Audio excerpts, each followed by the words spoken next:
Hello friends, ഇന്ന് കറി വെക്കാൻ കുറച്ച് കുഞ്ഞ് ഞണ്ട് കിട്ടിയിട്ടുണ്ട്. നമുക്കിതൊന്ന് ഫ്രൈ ചെയ്തെടുക്കാം. ഇതെല്ലാം നല്ലോണം കട്ട് ചെയ്ത് വൃത്തിയാക്കി എടുത്തിട്ടുണ്ട്. ഇനി ഇതിനകത്തേക്ക് കുറച്ച് മഞ്ഞൾപ്പൊടി, ഇഞ്ചി വെളുത്തുള്ളി പേസ്റ്റ്, മുളക് പൊടി, ഗരം മസാലപ്പൊടി, ആവശ്യത്തിന് ഉപ്പ് ഇതെല്ലാം ഇട്ട് നല്ലോണം ഒന്ന് മിക്സ് ചെയ്തെടുക്കാം. നല്ലോണം മിക്സ് ചെയ്തെടുത്തതിന് ശേഷം നമുക്കിത് എണ്ണയിലിട്ടൊന്ന് ഫ്രൈ ചെയ്തെടുക്കാം. എണ്ണ ഒഴിച്ച് ചൂടാകുമ്പോൾ ഇതിട്ട് നമുക്കിതൊന്ന് ഫ്രൈ ചെയ്തെടുക്കാം. ഡീപ്പായിട്ട് ഫ്രൈ ചെയ്തെടുക്കണ്ട, ഒരു മീഡിയം സൈസിലൊന്ന് ഫ്രൈ ചെയ്തെടുക്കാം.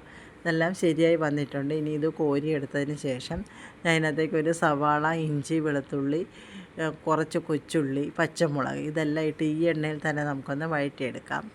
ഇഞ്ചി വെളുത്തുള്ളി ഇട്ട് കൊടുത്ത് ഇനി സവാള ഇട്ട് കൊടുത്ത് പച്ചമുളകും എല്ലാം ഇട്ട് നല്ലോണം ഒന്ന് വഴറ്റിയെടുക്കാം.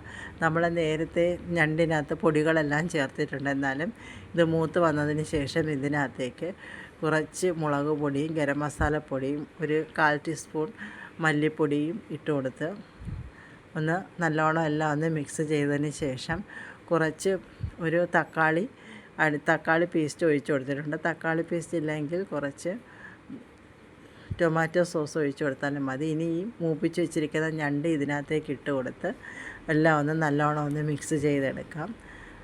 എല്ലാം നല്ലോണം മിക്സ് ചെയ്തെടുത്തിട്ടുണ്ട്. ഇത് നല്ല ടേസ്റ്റി ആയിട്ടുള്ള ഒരു ഫ്രൈ ആണ്. എല്ലാവരും ട്രൈ